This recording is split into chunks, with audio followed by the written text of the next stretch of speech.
Oh, hey, okay, first of all, this is not the content dimension, and secondly, I told you I was going to play Skyblock. Alright, so within the Minecraft player base, you'll find many different types of players, each one picking a specific part of the game to spend their time on. You've got the builders, redstoners, PvPers, modders, speedrunners, technical side, and the list goes on. But then in these categories are subcategories. One PvPer may focus on 1.8 PvP to upload combo videos with lo-fi music in the background, while another may focus on crystal PvP to upload combo videos with lo-fi music in the background. One redstoner may focus on making doors, while others may focus on making entire games within Minecraft itself, like Minecraft, or Geometry Dash. How do you even? And within the technical side, one group of people you'll find are people who make farms. By looking into the behaviors of mobs and items, these people manage to take advantage of game mechanics to get a ton of a certain item or block. A popular example is creeper farms. You make a room with no light for mobs to spawn, cover the ceiling in trapdoors because creepers are slightly shorter than regular mobs, and place blocks on the ground in a grid pattern to remove any free 2x2 area that spiders can spawn in. Finally, have cats scare the creepers or snow golems throw snowballs at them to lure them into an area where they die, and then collect their loot in hoppers. Creeper farms perfectly create the conditions for creepers to spawn by using their spawning behavior to our advantage, and then take advantage of how they interact with other mobs to lead them where we want them. And this is just one fairly basic example of how far people study how the game works to make farms like these. This is one of my favorite parts about Minecraft, not just the farms themselves, though they are cool, but rather the fact that these are just another way of getting those items. In Minecraft, you could think of something you want to do, and there's probably 20 different ways of getting that done, and these farms are just an insanely optimized way of getting the respective items. You don't have to make a gunpowder farm, or an iron farm, or an XP farm. But what if you did? What if, in order to get almost anything in the game to progress, you had to use niche game mechanics that, in so many cases, the majority of the player base would never even use, and had to set up entire farms because it's your only source of getting something? What if blocks that were everywhere in the base survival game were now something that you had to work for because they don't generate? Well, given the fact that you clicked on this video and you're subscribed to my channel, right? You very likely already know what I'm talking about. One of the most popular survival challenges ever, Jenny Mod. Skyblock. Sorry, I don't know how that got in there. Funnily enough, I could have been talking about another survival challenge that's been getting popular in recent years, but I'll leave that for another video. It's not Jenny Mod. In case you're not familiar with Skyblock, allow me to enlighten you. It's a challenge where, compared to a normal survival world, you're basically given nothing. You spawn on a floating island in the middle of the void, and your goal is to take the few things that you actually are provided to complete a list of challenges, as well as to just see how far you can go. And over the years, as the game has changed and players learn more about game mechanics, the answer to how far you can go is very far. So now's the part of the video where I explain the history.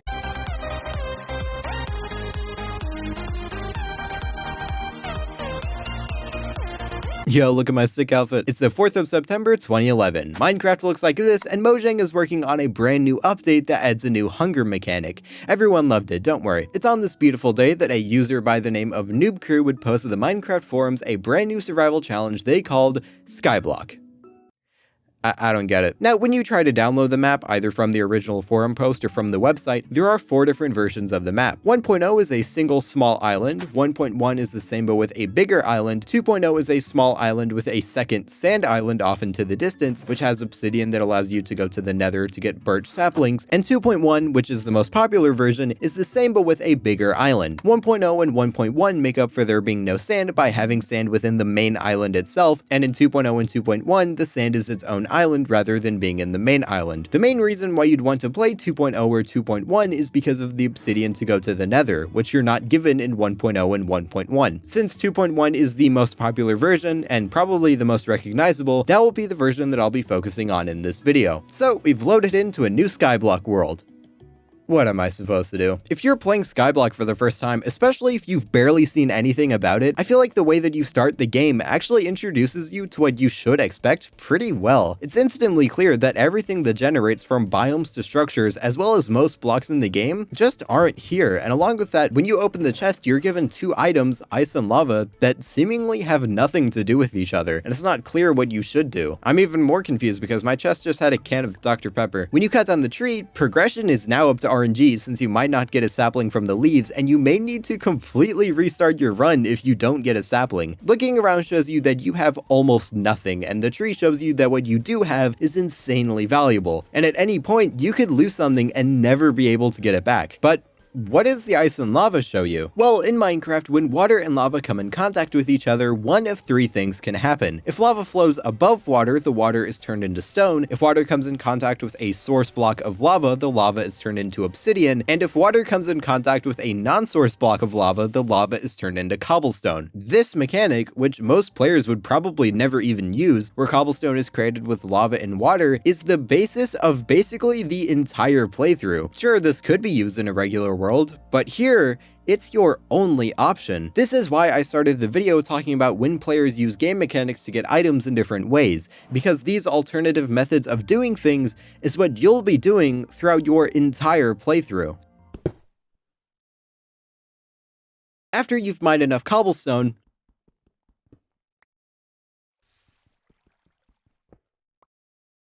you'll have enough blocks to bridge over to the other sand island. Pro gamer tip, make slabs and place them on the bottom half of the block so mobs don't spawn. Yeah, kind of a genius like that. Upon reaching the other island, you'll find a cactus as well as a chest with pumpkin seeds, a melon slice, and 10 obsidian. You're free to mine the chest and cactus. Ow!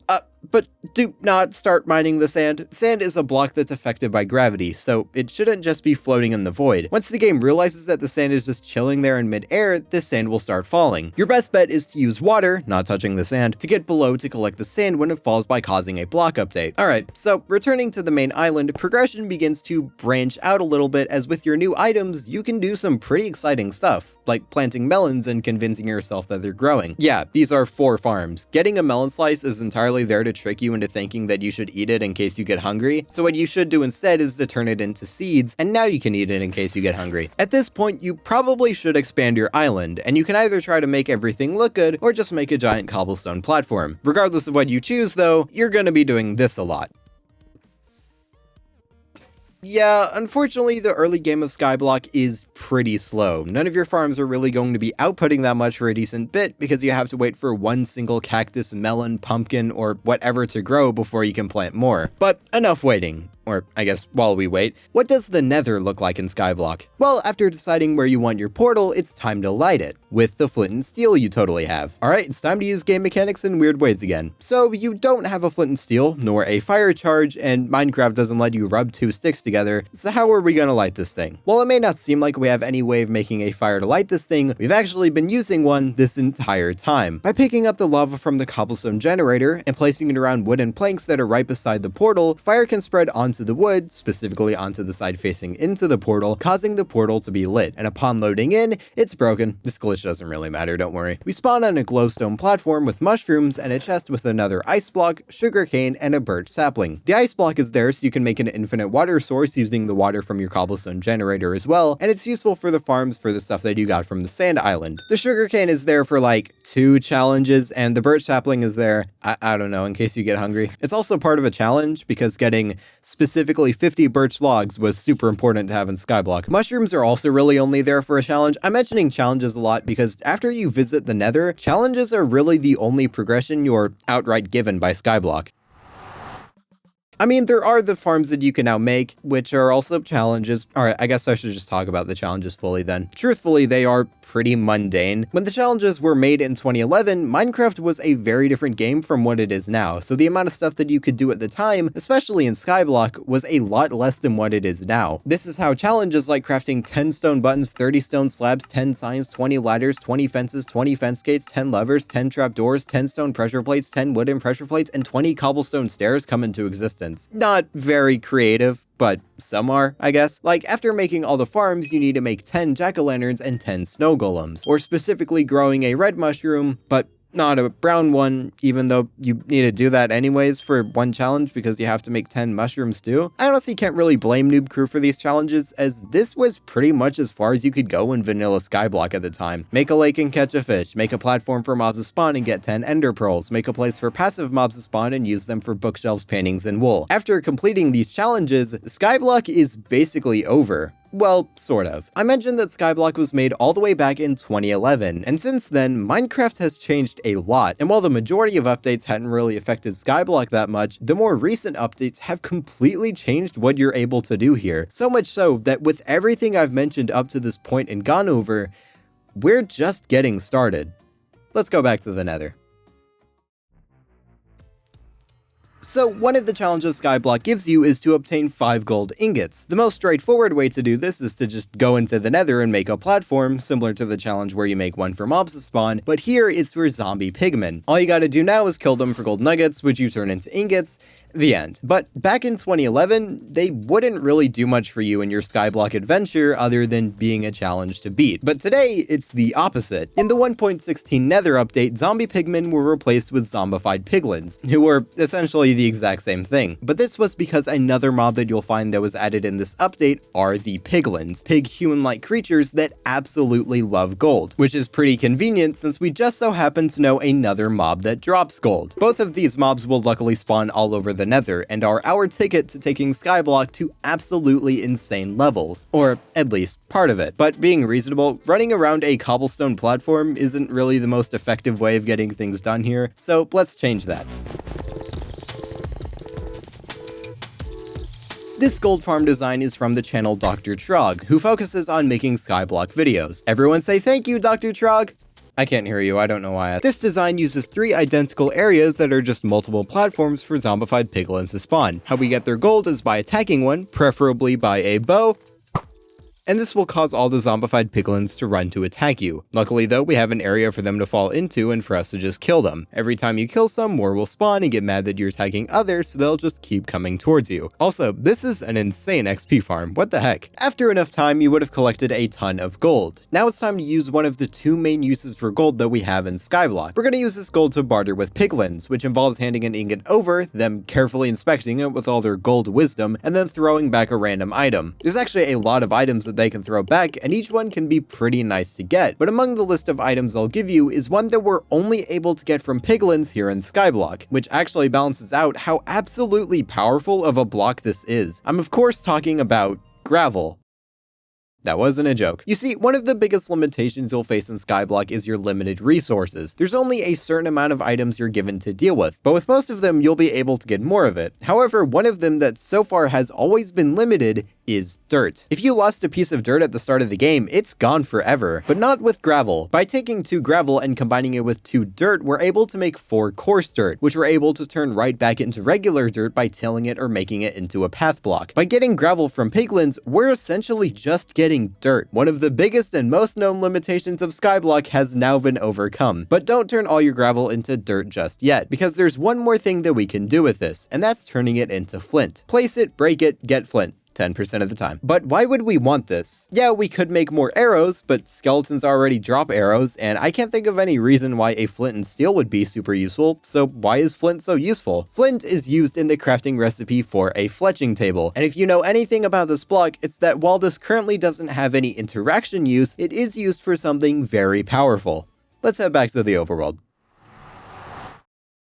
So a little over a year after Skyblock was made, Minecraft had somehow jumped all the way from still working on beta 1.8 to having just finished release 1.4.2, which Mojang called the Pretty Scary update. In this update, zombie villagers were added, who had the unique property of being able to be cured from being a zombie and back into a villager. All this would take is splashing it with a weakness potion and giving it our other use for gold I mentioned earlier, a golden apple. If we can get a zombie villager trapped in an area and then cure them, we'd be able to trade with villagers and get a lot of items. But while we're able to make a golden apple, we're not able to make weakness potions in Skyblock. Luckily, 1.4.2 has her back once again with witches. Witches will attack you with potions and can either throw slowness, poison, harming, or most importantly, weakness. So all you gotta do is trap a zombie villager along with a witch, stand so that the zombie villager is between you and the witch, and there's a 25% chance that the witch will throw a weakness potion if you're 3 or less blocks away from them. Give them the golden apple, wait some time, and now we've got a villager. Now do that all over again because you need 2 to breed for more villagers. Now we can finally use our fletching table by throwing it down right in front of the villager, make a massive tree farm, and then cut the whole thing down to sell sticks to our villager who's now a fletcher. Man, do I love capitalism. Now with us having easy access to villagers and piglins, Skyblock opens up like never before. Earlier I mentioned how the progression of Skyblock had begun to branch out a bit, but not like now. Skyblock's progression at this point branches out so much that it becomes a tree that I then cut down for emeralds. What I'm saying is that unlike how Skyblock sort of had an end before with there being a limit to the things you could do, today in modern Minecraft, with everything we've done from this point, it's really up to you to pick how you want your island to evolve. Do you want to make huge builds? Do you want to get nearly perfect diamond armor? These are all things that you can do, and it's just up to you to figure out how to get those things done, because we're still in the middle of the void. Skyblock is a game mode all about working for literally everything you have. Unlike the base game, there are no structures for you to visit and get free loot from. There are no mobs just sitting around for you to kill for food or any other kind of loot, and there are no blocks for you to just take and build something with them. I mean, throughout this entire video, I've basically just been describing how you get to the point where you're able to trade with villagers, which involved this series of weird hoops that you had to jump through, like trapping a witch in a zombie villager and then giving the zombie a golden apple. Skyblock can very much feel like a 180 from regular Minecraft, because here, everything you look at is something that you did yourself, which emphasizes other parts of the game. Everything you get and you've made feels like you truly earned it, and mobs are a million times more terrifying because they're basically always in your base. I'm not saying that there's something wrong with Minecraft survival or progression,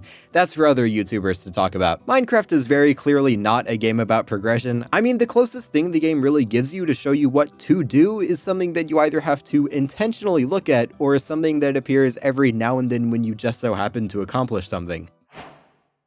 I have no idea what that means. My point is, Skyblock is all about overcoming limitations and making something from almost literally nothing. And of course, if you ever decide that this isn't for you, you can always just bridge out 750 blocks in any direction and normal generation will begin. You know, in case you get hungry. I will say though, talking about the Skyblock challenges in this video and talking about Minecraft's progression has made me want to take a look at Minecraft's achievements and advancements. Maybe that would be fun.